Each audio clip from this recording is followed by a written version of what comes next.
이원하 변호사의 사건 X파일.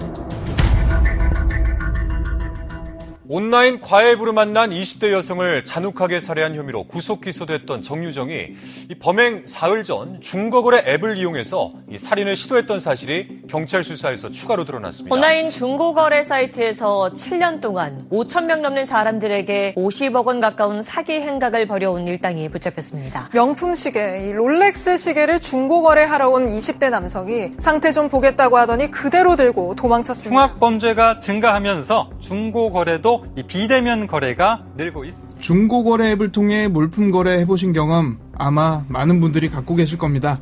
대다수의 거래는 별 문제 없이 정상적으로 진행되지만 아주 간혹 뉴스에 관련 범죄가 보도될 때면 설마 나도? 하는 그런 불안감이 들기도 하죠. 상태 좋은 밥솥 판매합니다. 엄마가 딱 3번 사용하셔서 깨끗하고 상태 좋고요. 반품 사양, 내고 사양, 쿨 거래하실 분 연락주세요. 이것 봐라. 나한테 사기친 놈 아니야? 겁도 없이 똑같은 글을 또 올렸네. 어디 보자. 상태 좋은 밥솥 파신다고요? 네, 내고 안 됩니다. 거의 새거나 마찬가지입니다. 와, 토시 하나 안 틀리고 말하네. 야, 너 그놈 맞지? 무슨 소리신지. 너 이거 사기라는 거 내가 다 밝힐 거야. 경찰에 신고도 할 거야. 너 딱 걸렸어. 안 그러는 게 좋을 텐데. 뭔 소리야? 뭐가 이렇게 당당해? 내가 너네 집도 알고 전화번호도 알고 네 신상 알아내는 거 일도 아니다. 조심하는 게 좋을 거야. 당장 내 주변의 현실과 맞닿아 있는 언제든 충분히 일어날 수 있는 범죄란 점에서 중고거래 사기, 폭행 범죄는 어쩐지 더 불안하고 무섭게 다가오곤 하는데요. 사건 X파일, 오늘은 중고거래와 관련된 범죄 사건 다뤄보겠습니다. 안녕하세요. 저는 변호사 이원하입니다. 안녕하세요. 이원하 변호사의 사건 X파일 이원하입니다. 오늘은 로엘 법무법인 이상민 변호사와 함께합니다. 변호사님 어서 오세요. 네, 안녕하세요. 로엘 법무법인의 이상민 변호사라고 합니다. 반갑습니다. 오늘 다뤄볼 사건 파일 바로 열어보겠습니다.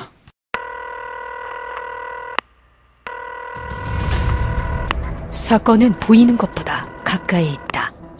변호사의 눈으로 냉철하게 바라본 사건 사고. 이원하 변호사의 사건 X파일. 29번째 파일. 현실 밀착형 공포범죄. 중고거래 이면. 변호사님도 중고거래 앱 이용해보셨습니까? 사실 특이하게도 저는 직접 중고거래를 해본 적은 없는데 간혹 친구들 따라 중고 직거래를 하는데 따라가본 적들은 좀 있습니다. 이 주변에서 중고거래 앱으로 피해본 분들 혹시 없으세요? 주변에서 간혹 좀 하자가 있는 제품 등을 구매하게 되는 경우를 들어본 적은 있는데요. 네. 근데 보통 고가의 물건의 경우에는 좀 신중하게 거래를 해서 그런지 이런 경우가 좀 대부분 저가 거래하는 경우에 하자 있는 물품이 좀 많았던 것 같습니다. 혹시 영화 타겟 보셨습니까? 아쉽게도 좀 영화를 보지는 못했는데 영화 소개해주는 프로그램에서 한번 좀 재밌게 봤던 기억이 있습니다. 이 신혜선 씨가 주연으로 나온 공포 영화인데요.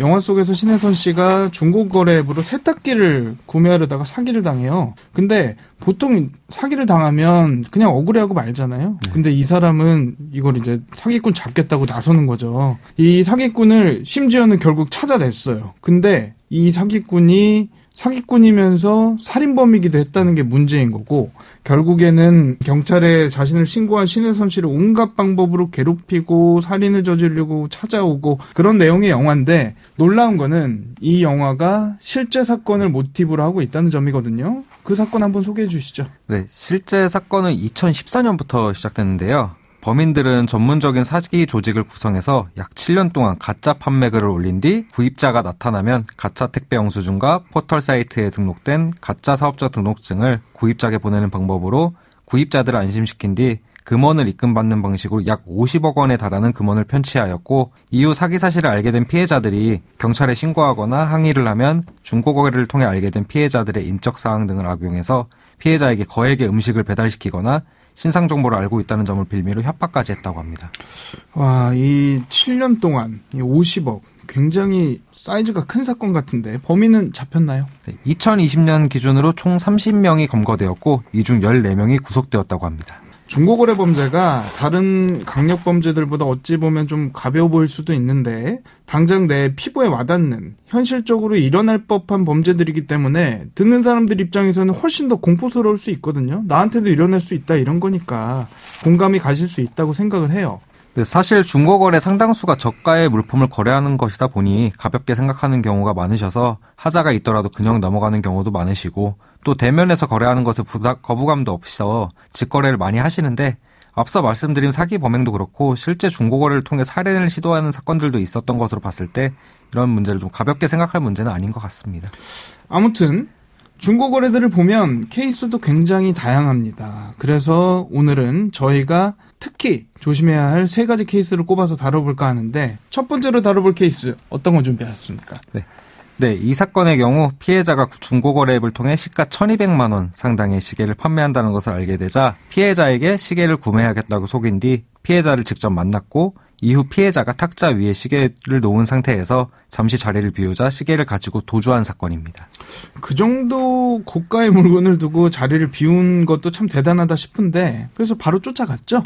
네, 시계가 도난당한 것을 알게 된 피해자가 바로 범인을 쫓아가 잡았는데 범인이 붙잡힌 상태에서 계속 도주를 시도하기 위해서 피해자에게 폭행까지 저질렀습니다. 그러면 이 해당 범죄에 적용될 혐의를 한번 살펴보면 애초에 중고거래 사기를 치고 도주한 혐의에 폭행 혐의가 더해지는 건가요? 아니면 뭐 다른 죄명이 있을까요? 단순하게 생각하면 범인이 시계를 가지고 도망쳤고 이 과정에서 피해자에게 상해를 가했기 때문에 구체적인 사실관계에 따라 시계에 대한 사기죄 또는 절도죄, 피해자에 대한 상해죄가 적용될 것으로 보이지만 이 사건의 경우 최초 절도죄를 범한 범인이 피해자의 체포를 면탈, 즉 피하기 위해 피해자를 폭행하여서 강도와 동일시 볼 수 있다는 의미에서 형법에서 정한 중강도가 성립하게 되고 이러한 중강도가 피해자에게 최종적으로 상해를 가했기 때문에 강도상해죄가 성립하게 됩니다. 이처럼 강도상해죄가 성립되었을 때 법정형은 무기 또는 7년 이상의 징역형으로 10년 이하의 징역 또는 2천만 원 이하의 벌금에 해당하는 사기죄, 6년 이하의 징역 또는 1천만 원 이하의 벌금에 해당하는 절도죄나 7년 이하의 징역, 10년 이하의 자격정지 또는 1천만 원 이하의 벌금에 해당하는 상해죄보다 훨씬 강한 법정형이 규정되어 있습니다.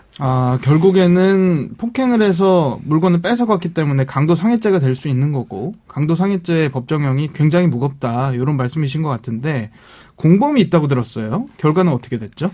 네, 일단 이 사건 범행을 직접 실행한 범인은 2024년 3월 14일 대법원에서 징역 7년을 선고한 2심 판단을 유죄하는 것을 확정하여 징역 7년이 확정되었는데 이처럼 7년이 선고된 것에는 시계가 반환되어 피해자가 시계를 반환받은 것이 첨작된 것과 별개로 범인이 동종범죄인 강도치사죄로 출소한 뒤 5개월 만에 범행을 저지르고 피해자와 합의 등이 이루어지지 않은 것이 반영되었습니다.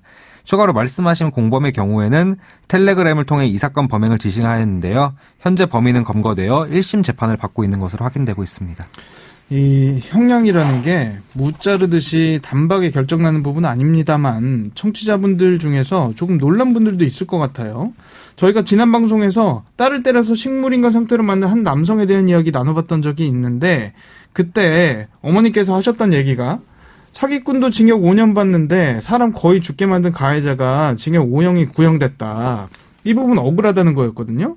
근데 강도상해죄의 최저 형량이 7년이다. 이 부분 의아스럽다는 분들 많이 계실 것 같거든요. 어떤 말씀 주실 수 있을까요? 강도상해죄의 최저 형량이 7년으로 살인죄의 5년보다 높게 의아한 부분이 있는 것도 사실이고 실제 강도상해죄의 최저 형량이 너무 높다는 이유로 위헌이라는 헌법소원이 진행되기도 했었는데요. 비록 이에 대해서는 2016년에 합헌 결정이 나왔지만 오늘 언급한 사안처럼 강도상해죄가 다양한 유형의 행위가 있을 수 있고 이에 따라 피해의 정도가 다를 수 있음에도 강도상해죄 법정형을 7년으로 정한 것은 문제가 있다는 반대 의견이 있기도 했습니다. 개인적으로는 강대상해죄의 죄질이 불량한 것은 맞지만 그렇다고 해서 최저 형량이 살인죄보다 높다는 것은 쉽게 이해하기 어려운 측면이 있어 책임과 형벌 간의 비례 원칙에 맞춰 형량의 변경이 필요한 부분이 있어 보입니다. 맞습니다. 다만 강도상해죄를 그렇게 강하게 처벌하는 이유가 강도를 저지르더라도 상해까지는 나아가지 말라는 그런 입법자의 어떤 의도가 있는 측면도 있어서 쉽게 판단할 수 있는 부분은 아닌 것 같아요.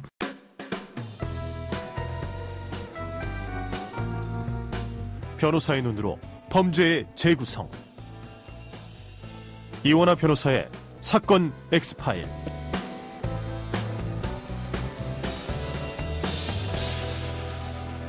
두 번째 케이스로 넘어가 보죠. 어떤 사건입니까? 네. 이번 사건은 2023년 12월경부터 올해 4월까지 인터넷 중고거래 사이트에서 등산, 캠핑용품을 시세보다 싸게 팔겠다고 한 뒤 인터넷에서 판매를 하겠다는 물품 사진을 저장한 뒤 자신의 전화번호와 계좌번호를 적은 자필 쪽지를 저장했던 사진을 합성하는 방식으로 총 133명의 피해자로부터 3,100만 원을 편취한 사건입니다. 사실 이게 중고거래에서 가장 흔하고 빈번하게 일어나는 케이스가 아닐까 싶어요. 이 사건 범인 같은 경우도 앞서 살펴본 케이스처럼 비슷한 범죄로 징역형 살고 나오지 않았습니까? 네, 비슷한 범죄 경력이 있는 것으로 보이며 현재 파악된 피해건 외에도 추가적인 신고가 꾸준히 접수되고 있는 것으로 확인됩니다. 이처럼 사기죄는 다른 범죄에 비해서 재범률이 높기도 하고 실제 피해자의 수, 범행의 횟수 등에 따라 선고형이 높아질 수 있으며 경우에 따라서는 상습 사기죄로 의율되어 10년 이하의 징역이 아닌 15년 이하의 징역이 법정형이 될 수도 있습니다. 이 사건의 경우 현재 파악되는 상황만으로 봤을 때 대략 1, 2년 정도의 징역형이 예상되나 추가적으로 밝혀진 사실관계에 따라서 더 중한 형벌을 내릴 수 있다고 보입니다. 이런 경우에 피해자들은 어떻게 해요? 피해자 구제는 어떻게 이루어지는지 사실 이 부분이 제일 궁금할 것 같거든요. 개개인이 법적으로 대응을 해야 되는 건지 아니면 뭐 피해 보상을 일괄적으로 받을 수 있는 그런 절차가 마련이 돼 있는지 말씀해 주시죠. 범인들이 형사처벌을 받는 것과는 별개로 범인들이 피해금을 보전해 주지 않는다면 원칙적으로 피해 회복을 받기 위해서 개개인이 직접 민사소송 등 법적 절차를 진행해야 합니다. 다만 배상명령 제도라고 해서 형사사건 진행 중에 피해자가 법원 배상명령을 신청하면 범죄로 인한 직접적인 물적 피해, 치료비, 위자료를 지급하게 하는 제도가 존재하고 있으나 민사소송 또는 배상명령을 통해 피해금을 지급받을 수 있는 권한을 획득한다 하더라도 실제 피해금을 돌려받기 위해서는 집행 절차 등이 남아있어 개인들이 직접 진행해서 실제 피해금까지 완전히 변제받는 것에는 상당한 어려움이 있는 것이 사실입니다. 네, 그러면 마지막으로 살펴볼 케이스 어떤 건가요? 이 사건은 구매자가 재판을 받게 된 케이스인데요. 피고인이 증거거래를 통해 게임기를 구매하였는데 어떠한 이유에서인지 게임기의 환불을 요구하게 되었고 피해자가 환불을 거절하자 피고인이 피해자의 멱살을 잡아 바닥에 넘어뜨린 뒤 올라타 몸으로 누르는 등의 행위를 해서 피해자의 갈비뼈가 부러지는 등 4주간의 치료가 필요한 상해를 입힌 사건입니다. 아, 이건 특이하네요. 구매자가 어떤 처벌을 나왔나요? 이 사건에서 피고인은 상해죄로 기소되었고 피해자와 합의를 하고 피해자가 처벌을 원치 않는 점이 고려되어 벌금 150만 원이 선고되었습니다. 우리가 이 사건에서 주목해 볼 부분은 환불입니다. 결국 환불 문제 때문에 싸운 거고요. 많은 분들이 중고거래하면서 환불해달라는 요청 받거나 환불하고 싶다라는 생각 본인이 한 적도 있을 거고요. 만약에 중고거래를 했는데 환불하고 싶다. 혹은 상대가 환불을 요청한다. 그러면 환불 규정이 있나요? 일반적인 중고거래의 경우에는 아무래도 개인 간의 거래이다 보니 환불이 보장되는 전자상거래법이 적용될 수 없는 문제가 있습니다. 그렇다 보니 일반적인 중고거래에서 환불을 할 수 있는 경우는 민법에 따라 매매 목적물에 하자가 있다는 사유 등이 있어 채무불이행 등이 성립되는 경우로 제한되며 혹시 판매자가 목적물에 하자 등을 숨기고 거래를 한 것이라면 형법상 사기죄가 될 수도 있습니다. 그 외에 개인 간의 중고거래에 있어 단순 변신으로 환불을 요구할 경우 판매자에게 환불을 해줘야 할 의무는 없습니다. 쉽지 않네요. 자, 그러면 변호사님 끝으로 중고거래할 때 주의할 부분 청취자분들 위해서 말씀 한번 부탁드립니다. 네. 아무래도 중고거래와 관련하여 워낙 사기 사건이 많다 보니까 물건을 직접 확인할 때까지는 물품 대금을 입금하시는 것은 지양하시는 게 좋을 것 같고 물건 직접 확인을 위해서는 직접 대면으로 거래를 해야 하니 굳이 주소 등은 공개하지 마시고 연락도 메신저 어플 등을 이용해서 최대한 안전하게 중고거래를 하셨으면 합니다. 네, 사건 X파일 오늘은 현실과 맞닿아 있어 더 공포스럽게 느껴지곤 하는 중고거래와 관련된 범죄 사건들 짚어봤습니다. 오늘 준비한 내용은 여기까지입니다. 끝곡으로 곽진원, 김필의 걱정 말아요 그대 들려드리면서 이 시간 마치겠습니다. 여러분은 모두 변호받아 마땅한 사람들입니다. 사건 X파일. 여러분 고맙습니다.